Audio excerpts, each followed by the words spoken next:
Gisulti karon ni President Bongbong Marcos Jr. pinaagi sa usa ka video online nga ipatuman na sa Department of Transportation ang Service Contracting Program sunod semana, April 15, 2026. Ubos sa maong programa ang paghatag og dugang kinitaan sa operators o drivers og 40 pesos ngadto na sa 100 pesos matag kilometro.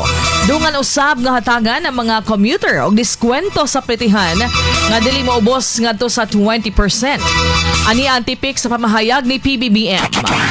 Sa ilalim ng programang ito, babayaran namin ang ating mga operator at driver ng mula 40 pesos hanggang 100 piso kada kilometro. Dagdag ito sa kanilang kita mula sa pamasahe. Para naman sa mga commuter, may kasamang hindi bababa sa 20% na diskwento sa pamasahe.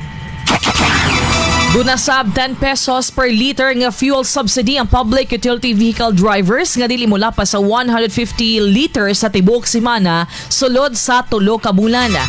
Dugang ni PBBM nga ipatuman kini sa off-peak hours aron di naghihapon mga masakyan ng katawhan bisan dili rush hour. Samtang magtaod sab og GPS monitoring ang malakip sa maong programa aron masigurong aktwal ug hapsay ang maong pagbiyahe og serbisyo. Sugdan kini sa kauluhan hangtod nga palapdan sa ubang parte sa nasod. Apan, wala pa naghatag ang presidente og eksaktong petsa kung kanos agyod kini magsugod.